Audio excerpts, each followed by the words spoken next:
Malam ini kita harus menekankan kembali pada satu peristiwa di mana besok akan diselenggarakan pesta demokrasi, pemilihan umum, pemilihan presiden, pemilihan calon anggota DPR, DPD, DPRD provinsi, DPRD kabupaten kota.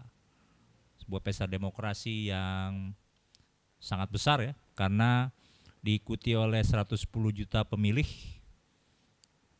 dan pesta demokrasi ini termasuk istimewa karena 56% pemilih itu adalah anak-anak muda usia di bawah 40 tahun. Nah, malam ini kami RMPG dan Pagi ITB, dua relawan dari salah satu pendukung, kami nggak bisa menyebutkannya ya karena sudah hari tenang, ingin berdiskusi tentang apa yang menjadi impian kita bersama sebagai anak-anak muda under 40 ini yang punya tantangan yang lebih konkret ya, karena 20 tahun lagi dari 2024 ini kita mencapai 100 tahun Indonesia Emas tahun 2045. Saya sebelumnya ingin menyapa teman-teman yang berada di Zoom. Selamat malam. Yang sudah menyediakan waktu untuk ikut dalam diskusi ini. Dan saya juga ingin menyapa teman-teman. Di sini ada Kusnandang. Kusnandang ini adalah aktivis muda dari salah satu partai politik, nggak bisa disebutkan ya. Ada Wildan. Wildan ini adalah aktivis dari salah satu organisasi mahasiswa ekstra kampus. Sekarang menjadi salah satu penggiat juga di salah satu relawan. 3 ada Mas Adi Pradipta. Dia adalah profesional di salah satu perusahaan yang bergerak dalam bidang aviasi. Ada pengusaha, Mas Faris, dan saya sendiri, Hanif Adrian. Oke, ini besok nih pemilu nih, ya udah efektif besok lah, tanggal 14 Februari, hari Valentine ya, harinya anak muda ya, hari kasih sayang. Tapi kita melihat ya dinamika beberapa hari belakangan cukup menghangat ya. Sebenarnya bagus buat demokrasi, walaupun bolehlah kita sedikit memberikan kekhawatiran gitu. Karena sebenarnya dengan situasi sekarang, dari konfigurasi calon yang ada, kita generasi muda under 40 ini punya kesempatan untuk ikut memegang kepemimpinan di bangsa ini. Saya pengen tanya nih kepada teman-teman nih, apa harapannya? Atau boleh sebelum harapan, apa problem statementnya? Apa persoalan yang kita hadapi sekarang dengan situasi yang belakang? Ada yang mau tanya? Ada dulu, Nandang, Wildan, atau Bang Faris dulu, silakan. Ya, makasih Bang Hanif ya. Memang kita lihat beberapa isu terakhir, tapi yang mungkin patut kita syukuri di pemilu kali ini itu relatif tidak ada pemetaan perpecahan ya. Alhamdulillahnya semuanya guyup, bahkan di debat terakhir kita lihat masing-masing pasangan calon yang diusung itu saling memberikan apresiasi dan permintaan maaf dan juga semangat untuk berkompetisi dan bertanding di tanggal 14. Dan kita juga perlu mensyukuri bahwa banyak hal yang mungkin kalau nggak ada pemilu nggak kita bahas dengan mendalam ya. Yang pertama mungkin isu mengenai gizi, kesehatan, industri, hilirisasi, bahkan sampai pertahanan. Jadi yang selalu saya melihat sisi positifnya dari pesta demokrasi ini memang terjadi banyak edukasi masyarakat, dan kita juga syukuri bahwa masyarakat Indonesia sekarang sudah semakin pintar untuk memilah mana berita yang benar, mana data yang benar, dan mana juga yang tidak ya. Jadi saya sudah melihat semakin dewasa negara kita dalam berpolitik. Nah mungkin salah satu isu yang nanti kita bicarakan juga ya, memang ini kita mendekati 2045, kita ini lagi mau keluar dari yang namanya middle income trap.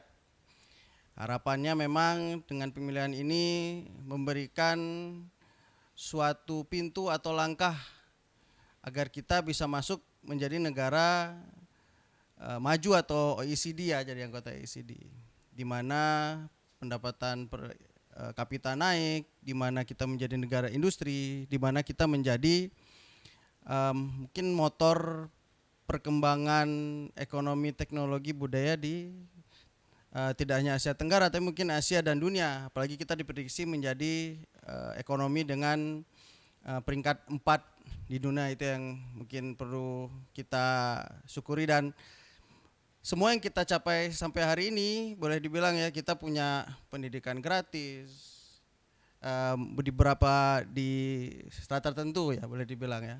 Terus ada BPJS ya, kesehatan juga kita terjamin, dan juga banyak perkembangan yang bikin negara lain di sekitar kita itu sudah mulai melihat, wah Indonesia nih udah mulai meninggalkan kawan-kawan dari negara berkembang ya menuju negara maju. Apalagi kita sekarang sudah punya dan saya sudah rasakan beberapa kali itu kereta cepat yang menjadi salah satu kebanggaan dari Indonesia. Nah, mudah-mudahan dari pemilu ini kita akan mendapatkan seorang pemimpin yang bisa membawa kita menuju ke masa kemasan Indonesia Emas 2045 itu, dan juga bisa memanfaatkan bonus demografi anak-anak muda yang juga merupakan pemilih kelompok pemilih terbesar ya, milenial dan Gen Z atau kita biasa sebut Zennial. Ini bisa memanfaatkan potensinya sehingga kita menjadi negara yang produktif dengan SDM yang unggul lah ya, handal ya. Nah, jadi mungkin sementara itu dari saya ya. Saya ingin besok semuanya ke TPS untuk tidak hanya memperjuangkan nasib bangsa tapi juga nasib kita masing-masing. Mungkin itu kalau dari saya, Bang Andip. Ada tambahan mungkin kawan-kawan, silakan. Ya, silakan teman-teman. Ada yang memberikan tambahan silakan aja. Ya, mungkin saya akan sedikit menambahkan apa pentingnya pemilu untuk generasi milenial dan generasi Z ya. Dua generasi yang tadi Bang Hanif sudah sebutkan prosentasenya 56%. Pemilihan umum ini kan adalah proses transisi pemerintahan yang konstitusional ya. Dalam artian terjaminnya sebuah negara itu ada dan tegak salah satunya lewat pemerintahan. Selain aspek wilayah, aspek penduduk, ada aspek pemerintahan. Jadi jika dipahami pemilu sebagai satu ritus parsial mengenai kontestasi politik, kita juga harus memahami pemilu itu sebagai ritus imparsial keberadaan negara Indonesia. Artinya kekosongan kekuasaan itu hampir tidak mungkin kita berikan ruang, karena itu telah direbut ya oleh kakak-kakak kita di masa-masa reformasi. Jadi pemilu ini bagi anak-anak muda harusnya dipikirkan bukan sekedar kontestasi politik, tapi bagaimana kita secara bersama-sama menjaga geobody dari Indonesia itu sendiri. Dan yang kedua, pemilihan umum ini adalah seperti apa yang dikatakan oleh Bang Faris, adalah proses kita menuju masa depan. Kalau kita menginginkan 100 tahun di 2045 nanti kita sudah keluar dari middle income trap, ataupun kita sudah bisa memanfaatkan bonus demografi, maka di 2024 ini adalah momentum buat teman-teman muda ikut berpartisipasi. Dan yang harus menjadi catatan penting, saya selalu mengatakan di berbagai forum, Indonesia itu butuh pemimpin yang kuat dan pemimpin yang bisa mengerti tentang kepemimpinan strategik atau strategic leadership. Mengapa? Karena tantangannya sistem internasional kita ke depan ini semakin kompleks.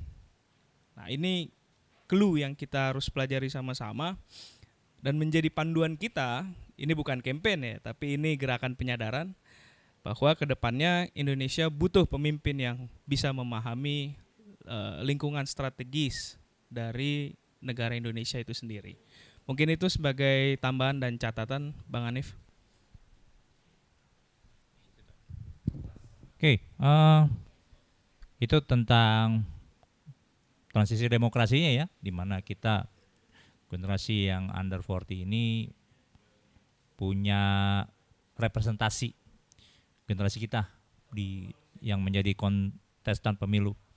Nah, sekarang kita bicara tentang hal-hal yang sifatnya agak utopia, yaitu tentang tantangan yang akan kita hadapi dan harapan kita sendiri sebagai sebuah generasi untuk menghadapi tantangan tersebut, yaitu adalah tantangan dan harapan yang bersifat ekonomi politik di masa depan. Teman-teman, hari ini benar pendidikan sudah gratis, kesehatan gratis enggak ya, tapi lebih murah aksesnya. Dan kita hari ini tidak lagi bicara tentang bagaimana orang enggak sekolah, tapi kita bicara tantangan hari ini bagaimana bisa memiliki pekerjaan yang berkualitas, makanan yang bergizi, sanitasi, soal tantangan global, pemanasan global, dan lain sebagainya. Hal-hal yang sifatnya nggak terbayang bahwa dulu di waktu kita SD sepertinya nggak akan seperti itu tantangannya akan kita hadapi saat dewasa. Tapi sekarang nyata di hari ini saja mungkin suhu rata-rata di dunia sudah naik 1,5 derajat. Panas sekali hari ini. Karena nggak hujan, kemarin hujan, sekarang nggak hujan. Nah, sebagai sebuah generasi sebenarnya apa sih tantangan yang akan kita hadapi, apalagi ada tantangan geopolitik ya. Kita nggak menyangka di tahun 90-an dulu Amerika begitu dikdaya. Sekarang Amerika seperti sebuah negara yang tidak punya pilihan antara orang yang wataknya demagog atau memilih kembali seseorang yang diduga mengalami demensia dan diduga punya kanker. Itu kan sangat tragis ya untuk sebuah bangsa besar. Nah, menurut teman-teman bagaimana nih? Mungkin ada yang mau menambahkan gitu. Apa Mas Adi mau memberikan ini atau Nanda? Mungkin punya perspektif dari ini. Nandang ini adalah alumni dari sebuah kampus yang mantan rektornya sekarang calon presiden ya. Silakan, Mas Nandang. Mau memberikan? Oh, Wildan dulu, silakan. Oke.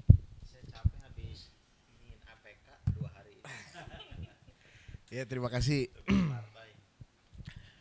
Terima kasih banyak Bang Hanif. Ya, kalau kita lihat tantangannya mungkin cukup lumayan signifikan ya. Dia tadi Bang Faris terkait dengan middle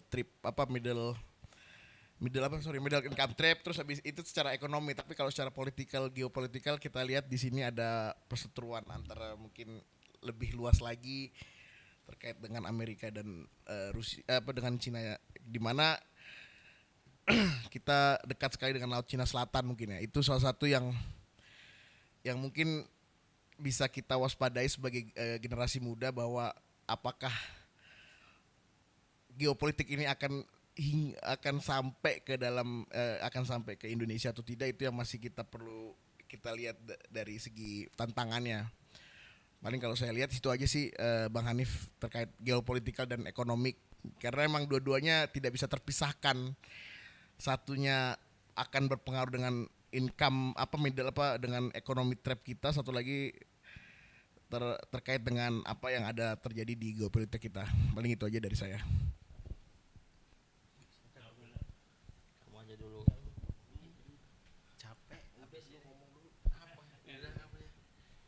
Ya, itu betul ya terkait dengan geopolitik. Kalau secara ekonomi politik ya buat generasi-generasi kita yang hari ini masih banyak yang butuh pekerjaan ya, baik itu pekerjaan yang mungkin berkualitas atau pekerjaan yang berkuantitas, gitu ya. Nah, persoalan hari ini buat generasi under 40 ini kan pemilu ini gunanya apa buat kita, gitu kan? Gitu. Pemilu Udah lebih pragmatis ya pertanyaannya ya. Apa manfaat transisi demokrasi ini? Apalagi generasi Z, Bang. Generasi Z itu bisa dikatakan dari sejak usia mereka 2 tahun aja udah ditemani oleh handphone gitu kan. Kita dulu nangis masih diselpet atau masih digeprak gitu kan sama orang tua. Weh, diam gitu kan. Kalau generasi sekarang ini ada HP Cocomelon kan gitu. Mereka ini generasi yang sangat terpisah dari dunia realitas dan lebih nyaman di zona-zona virtual ya. Artinya mereka tidak mungkin ini yang saya alami sendiri. Saya punya adik di generasi Z, 2 orang, dan mereka memang lebih nyaman di dunia-dunia yang sifatnya kalau bahasa mereka introvert gitu ya dibandingkan itu. Nah, kesulitannya adalah pasar kerja kita itu selain butuh meritokrasi juga butuh kemampuan sosial untuk bergaul ya, dalam artian berkoneksi, terhubung ya, network itu satu yang mungkin generasi Z nih sedikit kalah dibandingkan generasi-generasi di atasnya gitu.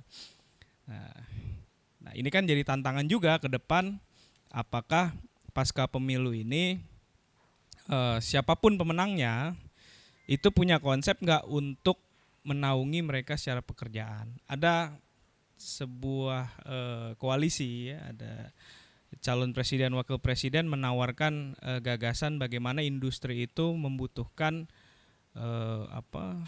hilirisasi, dalam artian ini bukan kampanye sekali lagi, tapi ini menjadi introspeksi kita bersama, apakah memang program itu punya pengaruh signifikan buat kita ke depan. Kenapa? Karena itu tadi terkait dengan kebangkitan Cina dan bagaimana kita pernah selama kurun waktu 10 tahun lah bergantung kepada negara tertentu, dan kita sadar sendiri misalkan di beberapa proyek minerba dan beberapa industri-industri contoh saja kereta cepat dan sebagainya macamnya, apakah itu menyerap pasar tenaga kerja? Nah, itu kan harus menjadi semacam perbaikan-perbaikan ke depan. Bukan berarti ini menjadi antitesa, tapi perbaikan itu berlangsung secara transformatif. Jadi generasi muda itu harus kalau mau berpikir secara pragmatis, dia juga harus berpikir bahwa apakah program-program yang nanti dijalankan oleh kandidat presiden dan wakil presiden ini punya signifikansi nggak buat kita nyari kerja, ya kan? Terus misalnya orang banyak yang meledek calon presiden dan wakil presiden yang ingin memperbaiki nilai gizi dengan program makan siang, misalkan seperti itu. Tapi kita juga nggak pernah lihat kondisi-kondisi di pedesaan di luar Pulau Jawa, masih banyak yang memang dia nggak makan siang gitu loh. Dia makannya bahkan malam, atau dia bahkan makan bisa jadi 2 hari sekali. Kita nggak tahu realitas itu. Kita hanya helikopter view dari Pulau Jawa. Jawa ini sudah maju. Di luar Jawa kita kan nggak tahu. Nah, artinya kita generasi muda tuh generasi yang harusnya sadar dan paham bahwa siapapun nanti yang kita pilih itu punya dampak nggak buat kita ke depan gitu loh. Jadi nggak sekedar kita memahami ini sebagai kontestasi yang kita pegang ideologinya A, B, C, D, enggak. Tapi punya manfaat nggak buat kita? Kalau kita merasa ada manfaat ketika industri itu melalui proses hilirisasi, jadi nanti akan membuka katup-katup pekerjaan buat teman-teman yang ada di lingkup science, technology, engineering, art, dan math gitu loh. Jadi itu kan lagi-lagi ya itu gerakan penyadaran. Tapi ya memang kalau kita mau berdialektika ini menjadi lebih panjang forumnya gitu loh. Gitu Bang. Melanjut tadi ya yang soal Gen Z itu ya. Kalau memperhatikan di momen-momen kampanye aja, angka partisipasi nih bukan mobilisasi yang dilakukan oleh usia-usia milenial yang mempunyai mungkin yang fase pertama kalinya dalam hidupnya akan ikut serta dalam pemilu itu sangat luar biasa gitu, di mana yang berhubungan dengan digitalisasi itu memberikan warnanya tersendiri, entah itu ada di paslon A, B, C, D, itu memberikan hak secara partisipatif tanpa ada unsur-unsur mobilisasi, dan itu terbukti nyata kemarin di dua kota ya, terutama Jakarta dan Solo kemarin tuh warnanya sangat tinggi sekali gitu. Jadi optimisme kalangan genial ini menghadapi besok gitu kan, hari kasih sayang, mereka tuh kalau diperhatikan secara dari ruang digital lah, kita lewat Zoom, lewat YouTube, lewat TikTok dan platform media sosial apapun, mereka tuh angka partisipasinya sangat lumayan gitu. Itu aja sih. Kita ngalir aja ya berarti ya. Ya ini menarik lah. Kalau saya lihat tadi juga angka partisipasi di digital ya, karena hidupnya zilenial ya, termasuk saya aja masih termasuk milenial ya, walaupun milenial tua. Tapi sama ya. Tapi memang melalui pemilu ini jadi sadar memang ada yang sama ya. Kita menghabiskan waktu kita sebagian besar memang di layar handphone itu. Dan di situ emang kita mendapat segala macam ilmu, informasi dan sebagainya. Termasuk tadi bagus juga tadi ya Bang Wildan bilang soal penguasaan STEM ya. Jadi itu memang sesuatu yang untungnya termunculkan di pemilu kali ini, bahwa itu memang salah satu kunci kita untuk memenangkan pertarungan SDM dengan bonus demografi yang kita miliki ya. Jadi Science, Technology, Engineering, Mathematics ya.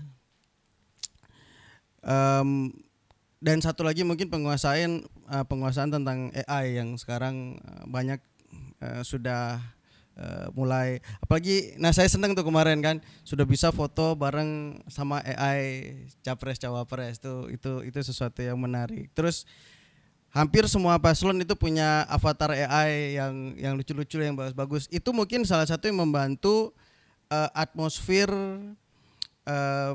suasana pemilu sekarang itu berbeda dengan 5 tahun yang lalu. Nah kalau misalnya saya lihat sih terutama dari sudut pandang pengusaha, ini merupakan suatu respon positif bahwa sekali lagi kita lebih dewasa dan kita lebih stabil. Nah yang kedua juga dengan adanya tadi penguasaan anak muda kita dengan STEM dan AI, saya juga pernah jadi eksekutif ya, saya ngelihat memang sudah waktunya kita berkuasa secara ekonomi di Indonesia, terutama anak mudanya. Karena kalau kita lihat sekarang eksekutif kita banyak yang perusahaan MNC ya, itu masih ada yang dari luar. Mungkin ke depannya kita bisa mengisi ruang-ruang kosong itu, karena memang kenapa beberapa jabatan strategis di MNC itu masih sama asing, memang mungkin kualifikasi belum ada yang masuk ke sana. Tapi dengan kita menuju negara maju, kita harus bisa mencapai itu. Nah yang terakhir tadi kata Bang Nandang soal kehadiran teman-teman zilenial di digital, itu tolong teman-teman zilenial, milenial, kita sama-sama besok kita nyatakan atau kita tunjukkan bahwa kehadiran kita digital itu kita tunjukkan dengan kita ke TPS dan menjadi tindakan nyata yang mengubah atau membawa Indonesia ke arah yang lebih baik lagi. Jadi besok sekali lagi saya udah beberapa kali teman-teman milenial aktif di telepon, aktif di handphone, aktif di dunia maya digital. Besok kita datang ke TPS, kita lakukan kerja yang nyata kita ikut dalam pesta demokrasi ini. Ya, sebagai bagian daripada proses transisi demokrasi dan konsolidasi demokrasi, pemilu tidak bisa tidak ya harus diikuti, harus dijalankan haknya, karena kalau kita punya aspirasi, kalau kita tidak memilih, aspirasi itu tentu hanya menjadi angan-angan belaka kan, hanya ada di dalam benak kita, hanya berseliweran di media sosial saja. Kalau sekarang kan apa aja kan ditulis tuh di platform X atau Facebook atau Instagram gitu. Tapi nggak jadi sebuah, ini kan uniknya demokrasi. Demokrasi ini kan beda dengan sistem, misalnya, mohon maaf saya tidak anti terhadap sistem syariat Islam yang namanya khilafah ya. Tapi kalau dalam khilafah itu kan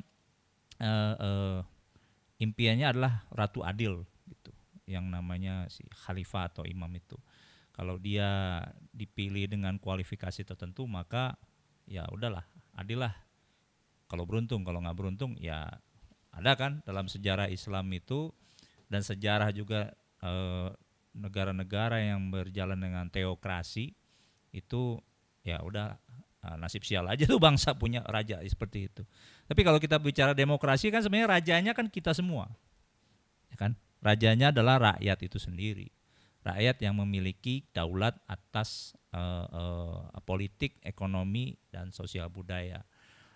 Jadi sebenarnya raja yang terpilih itu adalah bagian dari, atau presiden, perdana menteri itu adalah bagian dari rakyat juga gitu. Nah, pertanyaannya adalah, kalau misalnya kita sebagai sebuah generasi punya representasi, kira-kira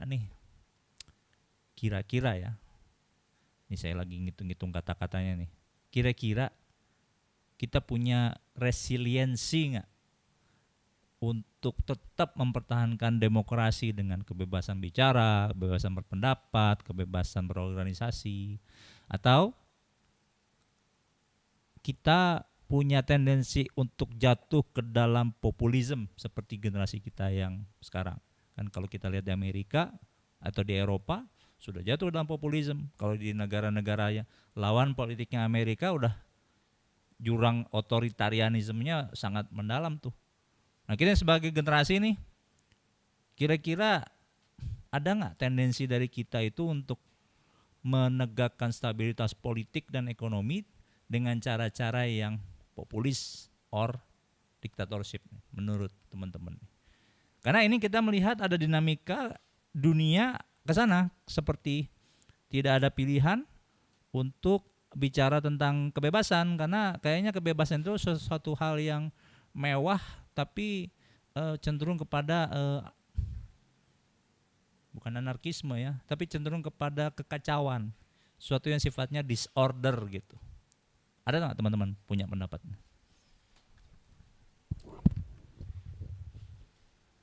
Ya,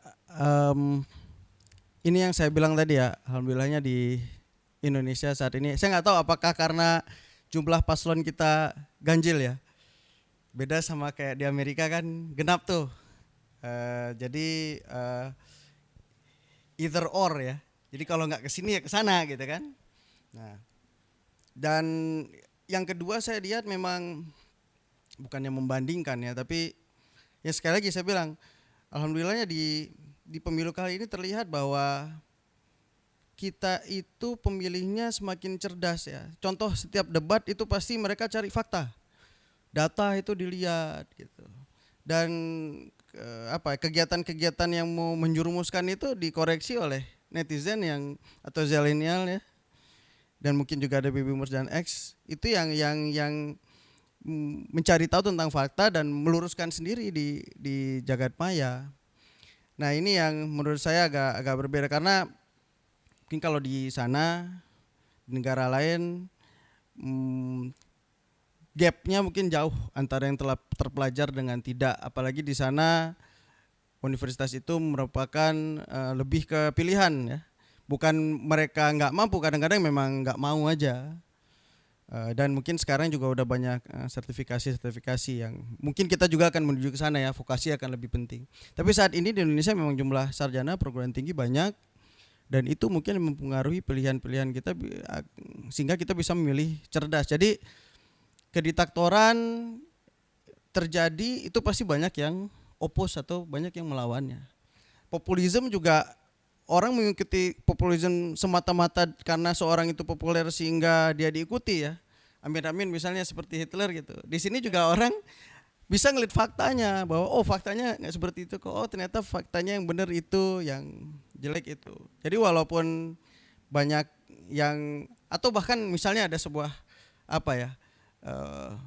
ada dokumenter atau ada liputan mengenai sesuatu di media massa pun mereka akan ngecek itu benar atau enggak. Jadi menurut saya udah audiens kita jauh lebih advance. Nah, itu harapan saya ke depan, itu mudah-mudahan sinyal yang bagus menjadi jendela gerbang kita melanjutkan untuk masuk ke Indonesia yang sangat maju ya.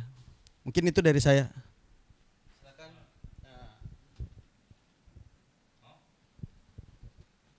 Oke, terkait dengan resilience ya.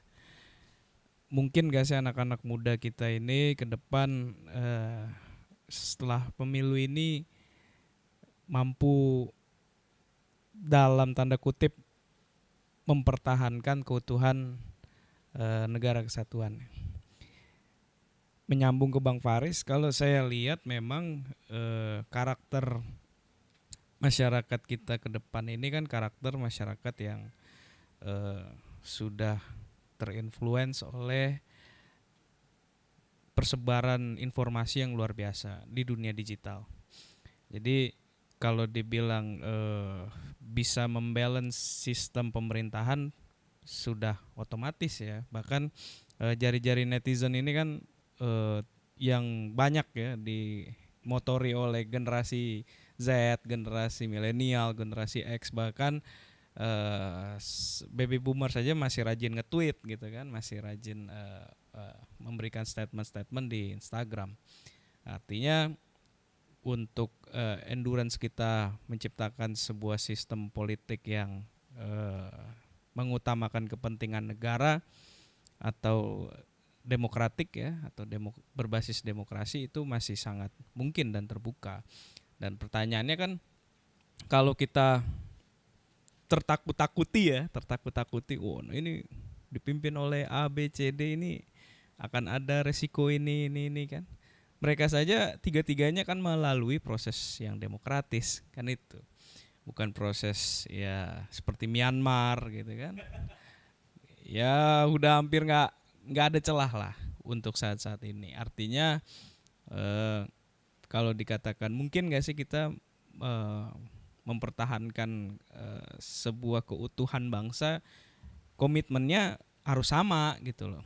Bersikap sebagai oposisi itu fardu ain itu kalau di demokrasi gitu kan. Tapi kita lihat juga gitu loh, bahwa ketika nanti ada perimbangan wacana, perimbangan kekuatan lewat masyarakat sipil, lewat mahasiswa, forum guru besar dan sebagainya, itu tujuannya untuk merekonstruksi apa-apa yang mungkin di sini ada celah bocor, ada yang salah, ada yang rusak, bukan untuk mengganti kekuasaan secara ilegal kan, seperti itu. Saya tambahin dikit, ini memang ditambah lagi satu lagi, penguasaan kita akan sains, teknologi, engineering, art, and mathematics ya. STEM itu salah satu yang mempengaruhi juga kenapa orang-orang bisa lebih cerdas dan bisa memagar diri dan bangsa dari tindakan-tindakan destruktif yang akan menghancurkan bangsa itu sendiri. Nah, ini dan itu juga modal ya seperti saya bilang tadi. Nah, ini ada kawan saya nih, ini penggiat teknologi dan riset, karena riset ini penting ya. Dan untuk mencapai hilirisasi kita butuh riset, untuk menjadi negara maju kita butuh riset yang sangat besar, penguasaan teknologi yang sangat besar. Jadi tidak hanya menguasai tapi bisa mengembangkan, bahkan menciptakan teknologi sendiri. Mungkin saya panggil, yuk Bang Ardi, sini yuk, daripada duduk kawan-kawan. Karena baru Iya. Makanya silakan mari Bang Ardi, masuk aja. Aman, santai. Ini kita 75 aja, 75. Silakan. Nah, silakan kita lagi Milenial ada yang tahu nggak 75 tuh ya? cuman angkot di Bandung itu 75. Geser. Nah, Bang Adi, kita lagi ngomongin soal karena hari ini tanggal 13 Februari, besok kita nyoblos. Nah, ini harapan-harapan apa sih yang diharapkan sama Zilenial, Milenial dan Gen Z akan besok ke TPS itu kita milih, dan itu tuh untuk apa, dan kira-kira apa tantangan sekarang yang kita harapkan bisa terselesaikan dengan adanya pemilih baru di pada saat pemilihan besok, setelah pemilihan besok. Mungkin bisa ditambahkan, makasih. Oke ya. Baik, terima kasih teman-teman sekalian. Mungkin kalau dari pemikiran saya gitu ya, bahwa pemilu ini kan 5 tahun sekali gitu, dan kemungkinan teman-teman yang generasi milenials maupun generasi Z gitu ya, ini kita nih ceritanya lagi mencoba untuk mencapai Indonesia Emas 2045. Nah, itu tuh milestone-nya dari hari ini. Milestone dari hari ini tuh ya dengan pencoblosan besok kita mencoba untuk memilih calon presiden yang kita lihat sebagai orang-orang yang bisa berkontribusi terhadap bangsa ini. Ya, kalau dari saya sebagai praktisi bisnis dan teknologi gitu ya, saya sih ngelihatnya simpel aja bahwa teman-teman milenial sama Gen Z ini sangat suka dengan transparansi gitu ya. Jadi transparansi itu harusnya menjadi sebuah perjuangan kita bersama sebagai teman-teman milenial sama Gen Z, siapapun pemimpinnya gitu ya, bahwa kita berharap di kepemimpinan besok itu bisa kita mulai perlahan-lahan. Misalnya nih, contoh simpel aja bahwa kita mungkin akan ada sesuatu dari Pak Prabowo gitu ya, inisiasi tentang makan siang gratis gitu kan, misalnya gitu kan. Kalau misalnya itu terjadi ya berarti kan sistem semuanya harus kita buat sedemikian rupa supaya itu jadi transparan ya. Ya teman-teman millennials Gen Z yang berkutat di dalam beraktivitas di dalam dunia teknologi gitu ya, itu bisa membuka transparansi itu ke publik. Ya harapannya sih seperti itu. Kita bisa berkontribusi bareng-bareng deh gitu, kurang lebih. Gitu sih Pak, paling. Jadi kolaborasi kata kuncinya gitu ya, bareng-bareng, kolaborasi gitu ya. Terus sama transparansi gitu ya. Kita pengen teman-teman milenial sama Gen Z bisa aktif di situ semua. Nih sedikit biar nggak serius nih. Kalau di tahun 1945 kolaborasi itu konotasinya jelek ya. Artinya kolaborasi dengan Jepang. Kooperasi. Tapi sekarang kolaborasi di abad 21 yang menjelang 100 tahun Indonesia merdeka, maknanya sangat positif, sangat enak didengar gitu, kolaps gitu. Oh iya, tadi kan kita sebelum Ardi datang kita diskusi tentang mungkinkah anak-anak ini generasi kita under 40 ini teruji dengan sangat keras resiliensinya dengan demokrasi, karena banyak dari orang-orang manusia seusia kita di negara lain sudah jatuh ke tangan kediktatoran seperti beberapa kali kudeta di Afrika ya, atau ya nggak jauh-jauh ya di Myanmar tadi kan udah jatuh, di mungkin kalau di Malaysia atau Singapura dulu kan begitu keras ya, otoriter, sekarang udah lebih demokrasi. Nah, resiliensi generasi kita itu kira-kira wujudnya apa nih? Karena kan kalau misalnya kita menjadi istilahnya hanya kesatria di balik papan kunci, keyboard warrior, kan nggak mungkin lama gitu. Kan istilahnya gini, ada satu kekurangan dari media sosial atau produk teknologi yang kita gunakan untuk menyampaikan aspirasi kita. Itu kita seperti menggarami air laut. Kan yang kita garami itu kan maksudnya aspirasi politik kita, tapi ya udah banyak banget tuh. Karena tak terbatas kan informasi yang ada di dalam media sosial. Kita agak bagaimana ya, misalnya begini, konkretnya berapa sih persen generasi kita yang tertarik ikut partai politik, misalnya nih Pak Kusnandang nih aktif di partai politik. Berapa sih generasi kita yang tertarik ikut organisasi pemuda? Kan kalau tahun 45 nih generasi tua dan generasi muda kan. Kan kalau sekarang generasi muda itu usia 30 ya. Anggota organisasi pemuda itu usia 30 40. Padahal di tahun 45 usia 40 itu ya generasi tua. Dan organisasi pemuda itu isinya anak-anak SMP ya kan. 14, 15, 16 Surabaya, pertempuran Ambarawa kan anak-anak SMP apa segala. Nah ini gimana nih? Resiliensi kan nggak bisa diwujudkan kecuali kita sering ketemu dengan offline kayak begini, buat organisasi, punya partisipasi yang konkret dalam politik. Teman-teman melihatnya tren kita ini gimana nih? Kayaknya jarang anak-anak generasi kita ikut partai politik atau organisasi yang sifatnya kepemudaan gitu. Kayaknya juga nggak enak ngomong organisasi pemuda kan sekarang kan gitu kan. Silakan ini kita santai aja. Ya, resilience-nya terkait itu ya apalagi kita ya mungkin di sini kita kami dari akademisi ya, dari alumni kampus yang kita juga senang, kita ini tidak apatis dengan apapun yang ada terjadi di tantangan yang terjadi saat ini. Kita membuka diri apapun itu ya selalu kita hadapilah. Nggak hanya ya mungkin tadi Ardi juga cerita terkait dengan apa yang terjadi saat ini dengan tantangan-tantangan ya itu bisa kita selalu hadapi dengan ya happy aja lah intinya, all about happy saat ini. Mungkin Jadi ini juga jadi ajang reuni ya kemarin. Iya, betul. Kita kalau pemilu ini ya beda paslon tapi masih bisa ngobrol. Apalagi Iya. yang paslonnya sama gitu. betul. Ya nggak usah kita sebutkan, mungkin dari yang lain. logo acara ini udah ketahuan kita alumni mana. Ya mungkin silakan. Ya mungkin menjawab ya Bang ya. Ini juga terkait sama karakter Gen Z ya yang menjadi catatan dari 56% bahkan Gen Z ini kan saya belum lihat data lagi ya berapa persentase mereka. Jangan-jangan dari 56% mereka ini justru 26-nya kita mereka ini 36-nya kita cuma 20. Saya masuk juga di kategorisasi generasi milenial ya, di atasnya Gen Z. Kalau dibilang resiliensi dalam wujudnya apa, agak susah karena memang Gen Z ini ya hidup di ekosistem digital yang tadi Bang Hanif bilang menggarami laut gitu. Mereka senangnya dengan karakter introvert mereka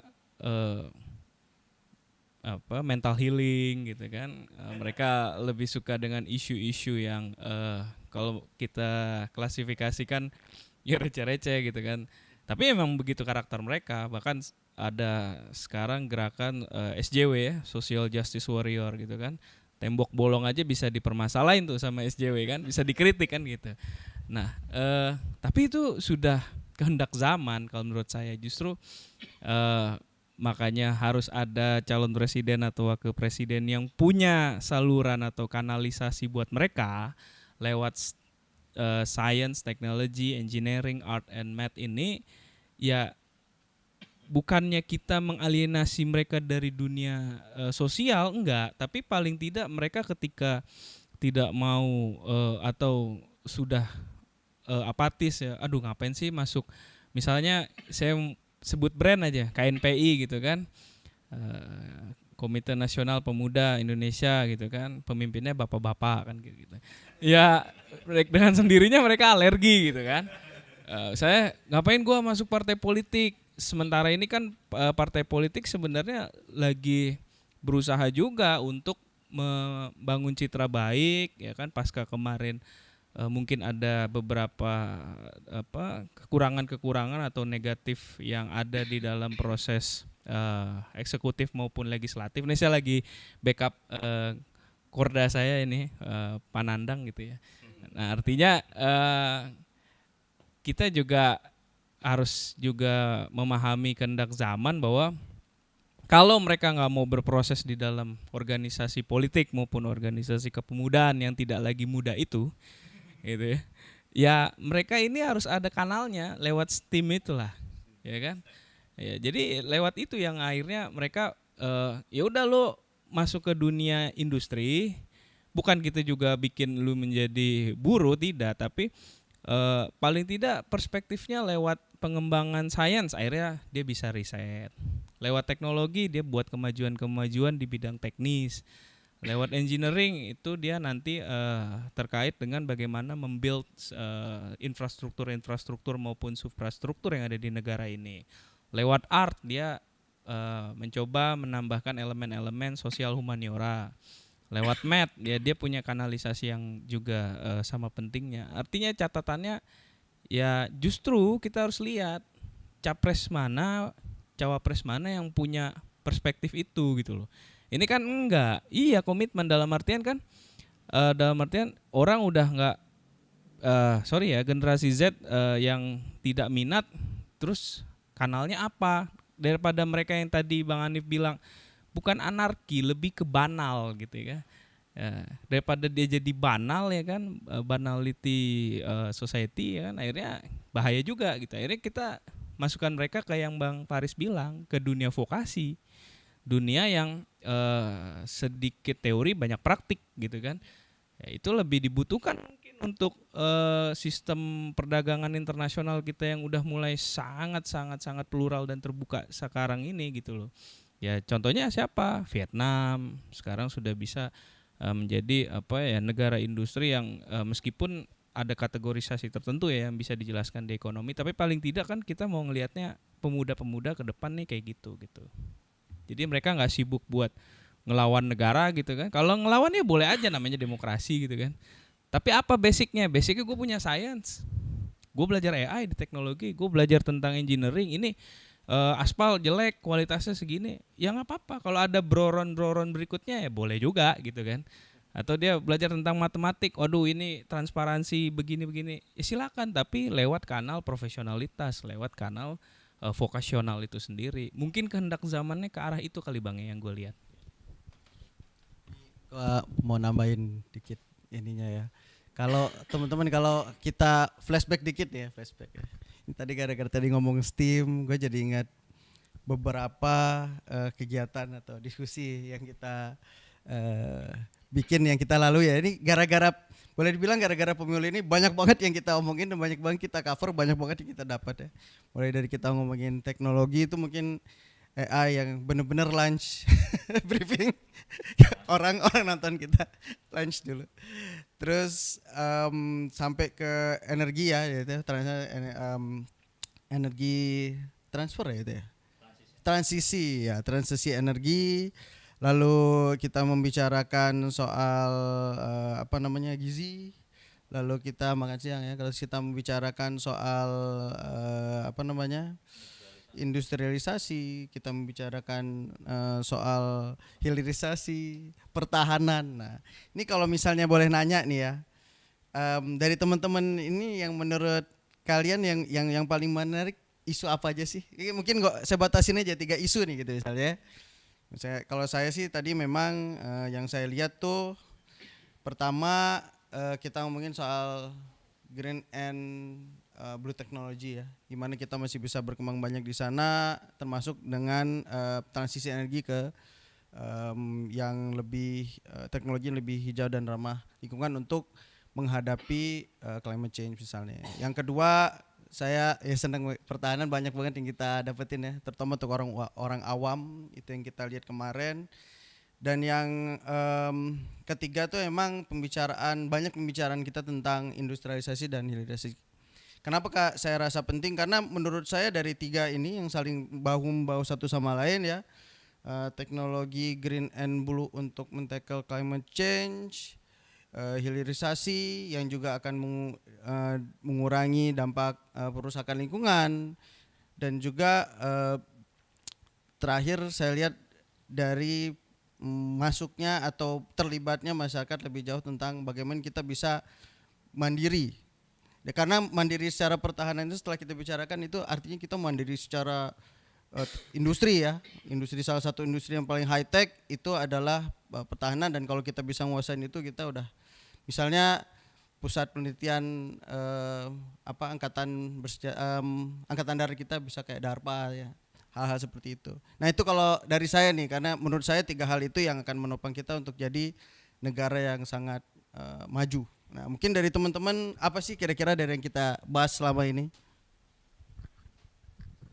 Ya, isu yang paling menarik itu adalah tentang pertahanan ya. Jadi setelah saya memandu diskusi pertahanan tersebut, baru sadar di atas langit memang masih ada langit kan gitu kan.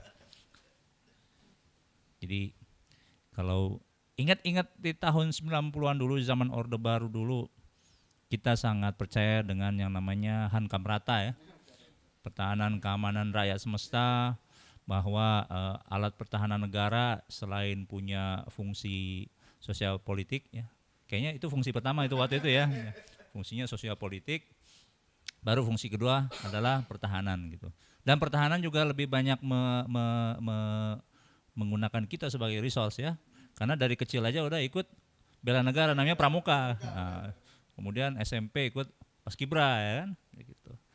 Kemudian SMP SMA paskibra, palang merah apa segala, baru ada satu pilihan, kita ikut berjuang di salah satu 8 gatra, ideologi, politik, ekonomi, sosial budaya, pertahanan, keamanan. Nah, kayaknya nomor 1 yang pertahanan keamanan di zaman itu ya. Kalau ideologi atau apa, kita misalnya menjadi seorang insinyur atau dokter atau ekonom atau politisi dan lain sebagainya. Nyata di waktu memimpin diskusi gitu ya, mohon maaf ya, edun pisannya. Sangat kompleks sekali ketika kita ingin menuju sebuah negara yang berdaulat secara militer. Nyata ada aspek pangan di sana. Rakyat gimana mau berperang kalau kalau perutnya nggak kenyang? Ada aspek penguasaan energi di sana, kedaulatan energi. Kalau kita punya sumber daya banyak nih, ada nikel yang sekarang ya, zaman sekarang nikel, karena kan energi fosil kan udah mau obsolete ya, yaitu minyak dan gas. Tapi kalau kita nggak segera menguasai benar-benar menjalankan hilirisasi nikel itu, menurut saya malah nanti tambang asing akan semakin mendominasi di Indonesia gitu. Kalau kita nggak dominasi sekarang, itu akan menjadi ancaman keamanan di mungkin 5 tahun, 10 tahun ke depan. Itu energi, pangan, perikanan. Kalau kita nggak mendominasi laut kita, anak-anak muda ini kan, masa kita harus mengandalkan orang-orang tua kita kan untuk menjadi nelayan dan menjadi petani kan? Kurang ajar sekali generasi kita kalau masih mengandalkan asupan pangan dari darat dan laut dari generasi yang lebih tua gitu. Kurang ajar sekali generasi kita. Kalau kita nggak menguasai STEM, Science, Technology, Engineering, Math, artinya adalah diktat-diktat asing makin mendominasi pikiran kita, dan kita semakin tidak mampu menjadi bangsa yang menghasilkan produk yang orisinil. Wah, itu hanya muara saja ternyata, alutsista, teknologi. Ternyata basisnya edun men.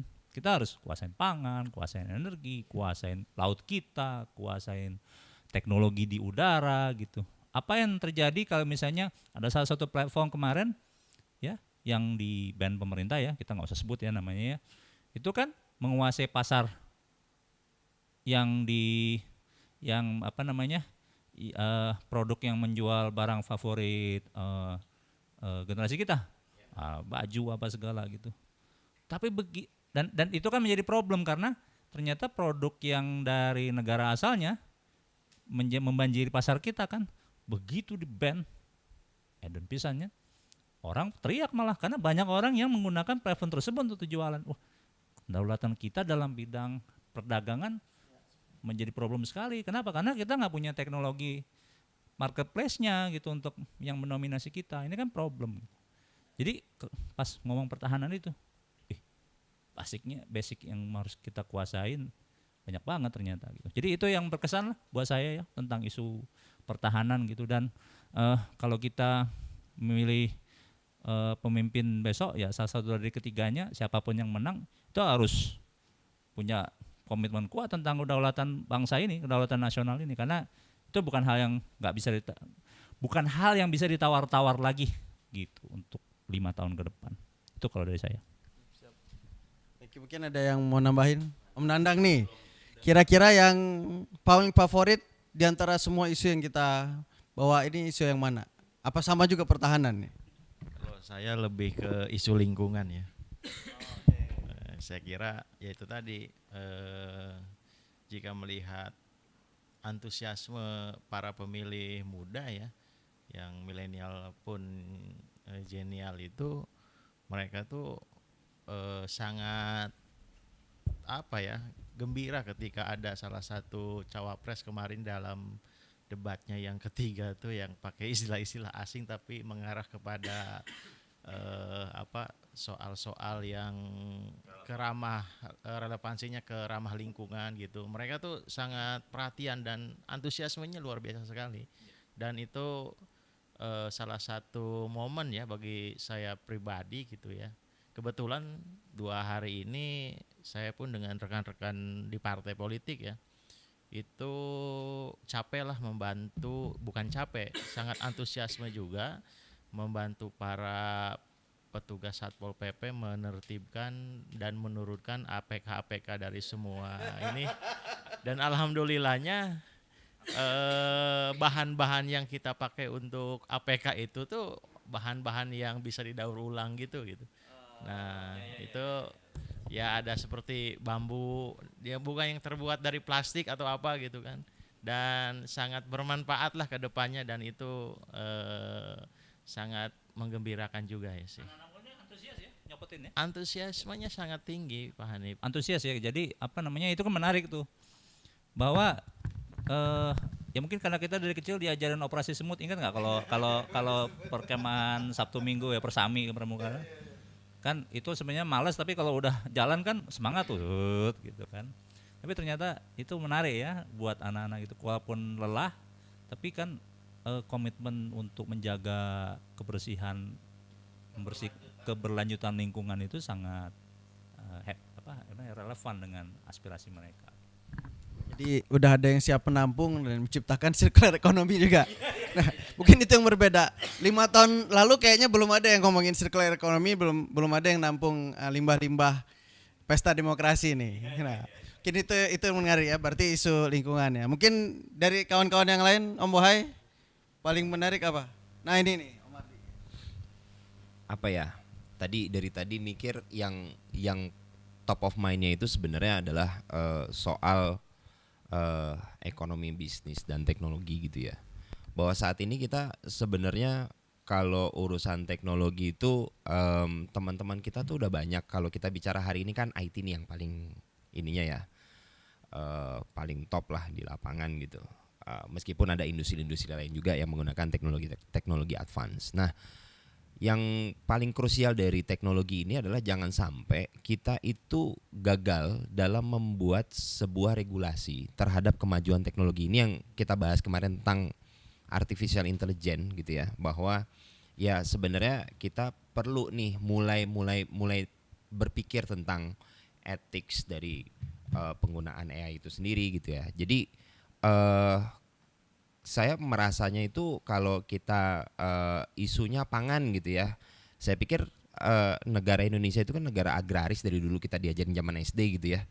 Nah ini seharusnya mah itu udah selesai tuh di level setiap daerah tuh, gitu kan? Karena itu yang masuk ke dalam kepala kita negara agraris. Nah ini teknologi tiba-tiba tahun 2000 awal kemarin, tahun 2000-an awal gitu ya, masuk tuh teknologi internet apa segala macam, dimulai dari BlackBerry, internet, Facebook dan seterusnya gitu ya. Dan sampai dengan saat ini ya contohnya kayak kemarin aja waktu ribut-ribut masalah Gojek dengan Bluebird gitu ya, bahwa Dengan adanya aplikasi kayak gini ya nggak adil lah apa segala macam gitu kan, regulasinya jadi kagok juga. Nah ini harus dipikirin, jangan sampai teknologi udah kemana regulasinya masih di situ-situ aja. Ya ini penting soalnya, karena kalau nggak diregulasi kita cuman mikirin hari ini, kita visinya 2045 gitu, tapi mikirinnya cuman buat besok ya percuma juga gitu ya. Kan orang-orang ada yang expert di bidangnya masalah kebijakan ya. Tolong kalau memang teman-teman muda nih terutama yang experience dalam teknologinya itu cukup bagus gitu ya, dilibatkan ya. Saya pikir ya tadi collab tadi itu ya, pemerintah nggak perlu untuk malu-malu lagi untuk anak-anak muda tuh dilibatin untuk mikirin kayak gitu-gituan, pasti kebantu kok gitu. Mungkin teman-teman yang lain Antusiasmenya tinggi. antusiasmenya pasti tinggi karena mereka merasa ya gue sebagai pengguna gitu ya, gue juga tahu modorotnya di mana, manfaatnya di mana gitu kan. Yang super tahu mereka teman-teman Gen Z dan millennials itu Terlibat gitu ya. terlibat, Ikut terlibat gitu ya. harus dengan mekanisme apapun juga. Makanya itu lagi-lagi aturannya kan harus dibentuk tuh. Nggak mungkin tuh anak-anak muda ujuk-ujuk siapa nih masuk ngebahas kayak gini-ginian gitu. Ya kalau yang sekarang kan adanya cuman ya sebagai konsultan gitu. Padahal mungkin ya nggak tahu juga apakah mereka volunteer atau apa gitu ya. Mungkin bisa dibikin gaya-gaya kayak gitu. Benar.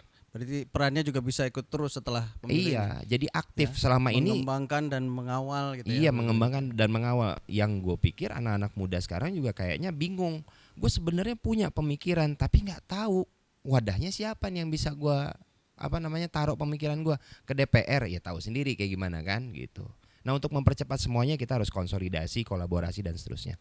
Gitu sih. Ya, terutama setelah pemilu ini ya. Yes. Yang korek. bedanya tuh lagi. Ya, gitu kan. Iya. Nah, Nah, di hari betul. kasih sayang bener. Oke. Silakan ada lagi Om Bohai dari Om Wildan mungkin tambahan kira-kira isu apa nih? Ya, kalau dari selama masa kampanye kemarin ya, di perhelatan pemilu 2024 ini, saya justru tertarik dengan satu program yang banyak dicibir dan banyak kontroversi ya, yaitu makan siang gratis. Gitu. Bagi saya ini kita udah lama nggak punya satu program nasional yang tanda kutip merakyat banget gitu loh. Ini kan bukan high politik, high technology, enggak. Ini isu yang sangat mendasar gitu ya. Dan terus bagi anak-anak Gen Z, anak-anak generasi milenial, X dan boomers, apa gitu kaitannya sama kita? Toh misalnya nanti kita udah enggak SD, SMP, SMA lagi gitu kan. Ada regenerasi bangsa. Kalau enggak kalian ya adik-adik kalian, kalau enggak kalian keponakan kalian, kalau enggak kalian anak-anak kalian, kalau enggak kalian cucu kalian. Nah, itu pasti masih ada kaitannya gitu loh. Dan yang juga penting terkait dengan misalkan kebutuhan kita nih generasi muda kan terserap di dunia kerja.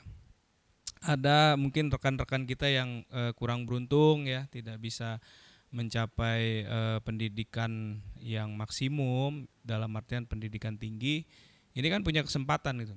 Dalam satu acara saya pernah mendengar statement langsung ya dari seorang pejabat partai juga yang menyatakan bahwa nanti program makan siang gratis ini nggak boleh dikelola oleh konglomerat atau perusahaan-perusahaan besar. Kans ini kan bagus sebenarnya buat UMKM, ya kan, usaha-usaha mikro. Jadi teman-teman yang punya keahlian untuk mengumpulkan orang yang pandai memasak gitu kan. Karena saya juga udah ngalamin waktu saya S2 di Universitas Pertahanan, itu pagi, siang, malam itu ada kantin ya, di situ disediakan makan gratis gitu ya. Nah, secara signifikansi bagi teman-teman yang mampu mereka punya opsi untuk memilih makan di luar dan gak ada masalah. Gitu. Tapi kan buat orang-orang yang sangat membutuhkan, ya teman-teman kita yang dari daerah dan sebagainya, itu terasa banget loh. Jadi kita jangan pernah berpikir kita hidup di Pulau Jawa dengan ekonomi yang menengah ke atas, kita udah cukup. Kita nggak berpikir mereka yang di luar Pulau Jawa yang bahkan untuk makan aja mereka harus nabung, menyisihkan uang dan sebagainya. Terus bagaimana? Ini kan terkait dengan transparansi ya Bang Ardi ya.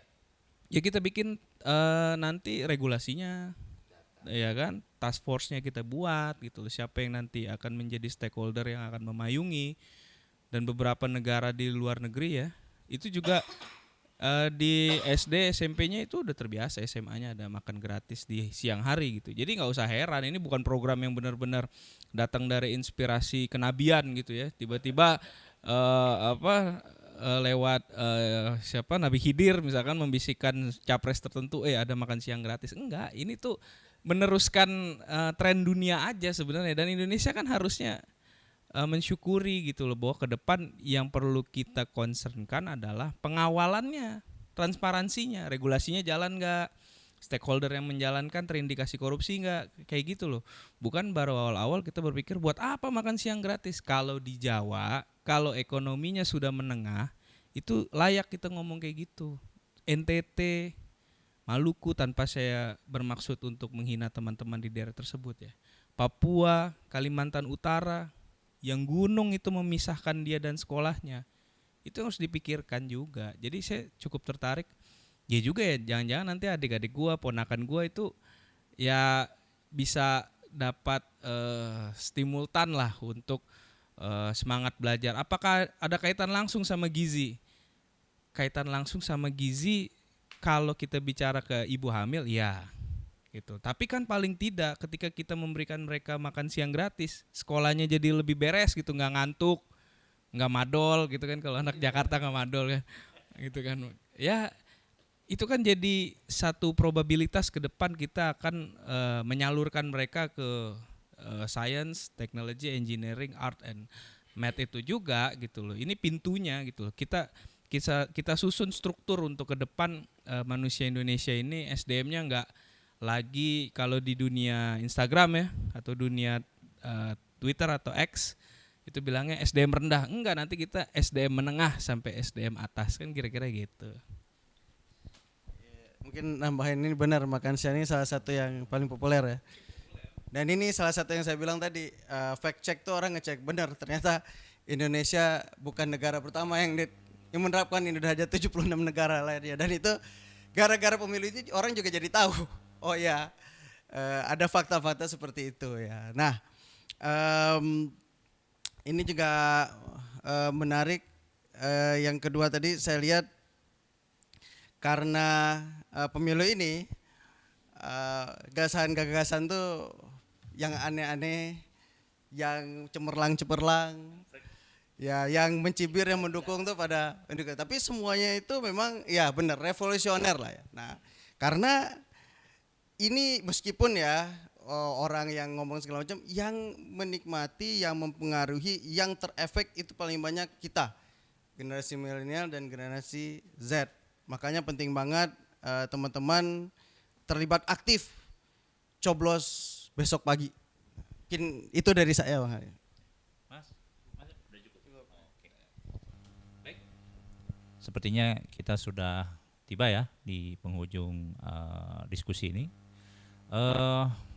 Teman-teman, tanpa menyebut siapa saja komunitas yang telah berkontribusi dalam acara kampanye dan diskusi berapa? Sebulan setengah, 2 bulan belakangan, kita harus paham bahwa ini adalah bentuk partisipasi politik yang paling nyata yang bisa kita lakukan, karena animo kita untuk mengikuti partai politik rendah, animo kita untuk mengikuti organisasi sosial politik rendah, tapi animo kita untuk berkomunitas sangat tinggi. Ini mungkin gara-gara dulu kita sempat nonton kartun One Piece ya. One Piece itu kan satu kartun yang menarik, bahwa tiap orang punya kebebasan untuk ikut bertarung. Kalau dia sudah punya resource, dia akan mencoba untuk mendominasi lautan. Kalau dia nggak punya resource ya dia ikut dulu. Kalau nggak bisa, kalau udah punya resource sendiri ya dia jadi bajak laut lagi kan gitu kan. Gitu dong. Itu. Kalau usap dulu. Ya. Anak muda, teman-teman kita, teman-teman milenial dan Gen Z, yakinlah dunia tidak semengerikan yang diinsinuasi oleh orang-orang bahwa kita akan jatuh ke tangan kediktatoran, otoritarian, atau kita akan memiliki pemimpin yang populis dan sebagainya. Percayalah. Tapi itu akan terjadi jika kita tidak berpartisipasi. Atau kita balikan logikanya, itu tidak akan terjadi kalau kita memiliki komitmen bersama untuk mengawal transisi demokrasi ini menjadi lebih baik, lebih matang, dan membuka kesempatan kita juga untuk ikut mengambil peran dalam memajukan bangsa ini dan mewujudkan visi emas Indonesia 2045. Terima kasih para teman-teman Nandang, Ardi, Wildan, Adi Bohai, Faris, dan teman-teman semua yang sudah menyaksikan acara-acara dari kami. Jangan lupa besok coblos, ingat pilih sesuai kepentingan dan aspirasi teman-teman, dan jangan lupa untuk nikmati hari tersebut sebagai hari kasih sayang. Jangan berantem deh, udah selesai lah berantem ya. Nggak usah berantem, udah habis ini kita sama-sama bangun negeri ini. Assalamualaikum warahmatullahi wabarakatuh. Selamat malam.